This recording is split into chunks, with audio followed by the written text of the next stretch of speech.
Are you ready to rock and roll? Because today we're taking a trip through the life of Elvis Aaron Presley. Born on January 8, 1935 in Tupelo, Mississippi, Elvis was destined for greatness. Well, maybe not destined, but he did have a pretty great run there for a while. Let's dive into it. At just 13 years old, Elvis got himself an acoustic guitar and started writing songs. Not long after that, he went into a recording studio with his mom and recorded a song called My Happiness. And let me tell you, this wasn't your average teenager's hobby. No, sir. This was the start of something big, something that would change the world of music forever. And who knows where Elvis's mind was at when he made this recording. But something tells me he had a hunch this was just the beginning. You know, it's funny how things work out, right? Like here's this young kid with a guitar and a dream, and suddenly he's laying down tracks like a seasoned pro. But don't let that young age fool you. Elvis was serious about his music, man. He poured his heart and soul into every note, every lyric. It was like he was born to do this. But what really set him apart was the way he looked, man. Elvis wasn't afraid to experiment with his style, to push the boundaries of what was cool and what was expected. And when he hit the stage, well, let's just say he put on a show. His moves were electrifying. His voice was hypnotic. People couldn't take their eyes off him. Now, if you've been living under a rock or just haven't heard much about Elvis, you might be wondering why this guy is such a big deal. And let me tell you, Elvis wasn't just a singer. He was a cultural icon. He was the original rock and roller who took the music world by storm and never looked back. His influence on music and popular culture is immeasurable. So if you want to understand where a lot of modern music came from, you gotta start with Elvis. So here's the deal. Back in the 50s, the music scene was pretty segregated. You had your white artists and your black artists, and they didn't really mix much. But Elvis, well, he didn't care about that. He loved listening to black artists like Howlin' Wolf and B.B. King, and he wasn't afraid to show it. In fact, he took their music and made it his own, adding a little something extra that made it all the more irresistible. The result, a sound that was fresh, exciting, and downright revolutionary. It was around this time that Elvis met Colonel Tom Parker, a shrewd manager who saw the young singer's potential and took him under his wing. Together they set out to conquer the music industry, and boy, did they ever. Elvis's first single, That's All Right, was released in 1954, and it shot straight to the top of the charts. From there, it was non-stop hits, sold-out shows, and screaming fans. Now, before we get too carried away, let's talk about the critics. They weren't exactly kind to Elvis and his music. Some folks thought it was too raunchy, too wild, and others just couldn't handle the fact that a white guy was singing black music. But Elvis didn't let that get to him. He kept on rocking and rolling, and soon enough, the haters were forgotten. As Elvis's popularity grew, so did his fortune. He was making more money than most people could dream of, and he had the world at his feet. But Elvis wasn't content with just being a musician. He wanted to be a movie star, too. And let me tell you, it wasn't just good looks that landed him those roles. Oh, no. Elvis brought the same energy and charisma to acting that he did to singing, and that made him a star on the big screen as well. Elvis's first movie, Love Me Tender, was released in 1956, and it was a massive success. Fans flocked to theaters to see their favorite singer on the big screen. And Elvis didn't disappoint. He was charming, he was handsome, and he could sing his heart out. Over the next few years, he starred in a string of hit movies, including Jailhouse Rock, Viva Las Vegas, and Blue Hawaii, and each one was more popular than the last. Now, some folks might have scoffed at Elvis's acting, but let me tell you, the guy was a natural. He had that combination of good looks, charm, and talent that made him a true movie star.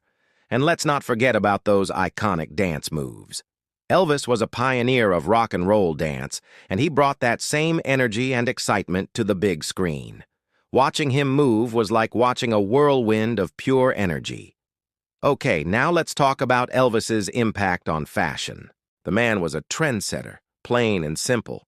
His style was a bold, daring, and unique, just like him. Elvis wasn't afraid to experiment with different looks, and he wasn't afraid to break the rules. He loved to mix and match different styles, and he wasn't afraid to add a little bit of flair to his outfits. For example, Elvis was a huge fan of the white jumpsuit. He wore them on stage, in movies, and even in his everyday life.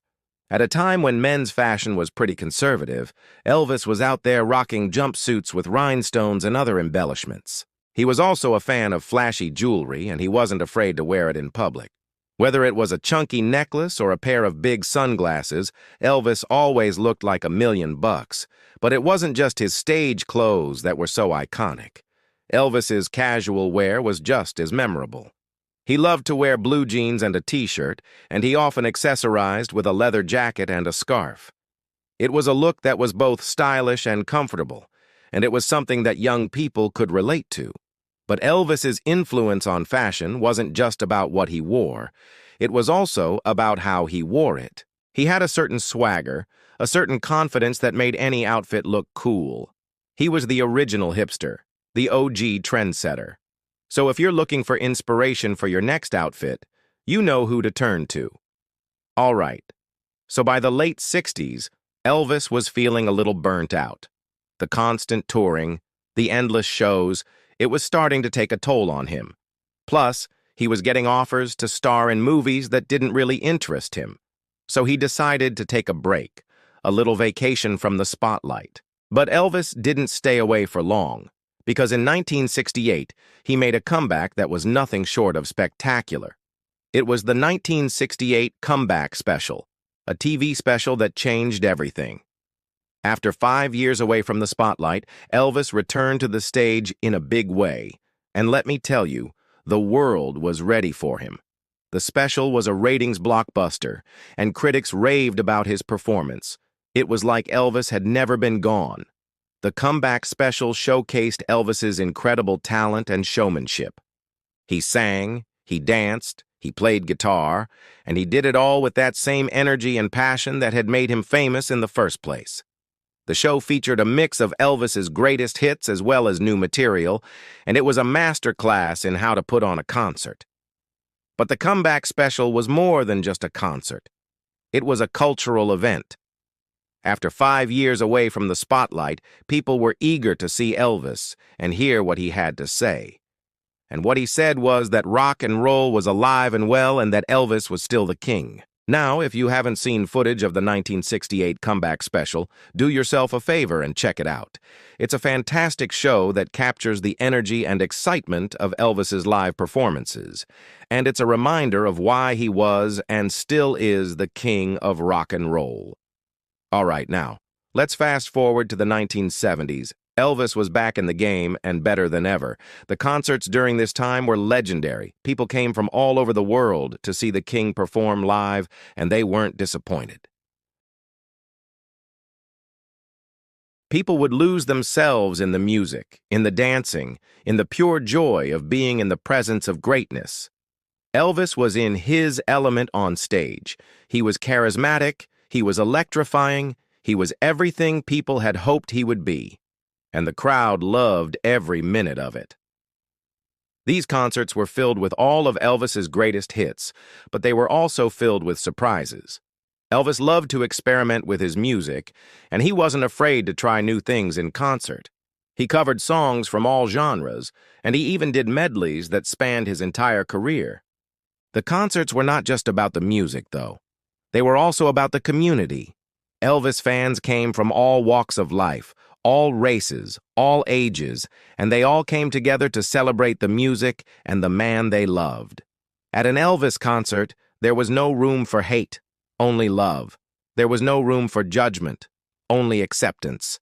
It was a community of music lovers, and it was beautiful. Now, sadly, Elvis's time in the spotlight was cut short. On August 16, 1977, at the young age of 42, Elvis passed away. It was a tragic loss for the world of music and for his fans. But Elvis's legacy lives on. His music continues to inspire and entertain people all over the world, and his fans continue to gather together to celebrate his life and his music. Elvis may be gone, but the king is most certainly not dead. All right, that's all for now. But before you go, make sure to drop a like and subscribe for more updates. Peace out.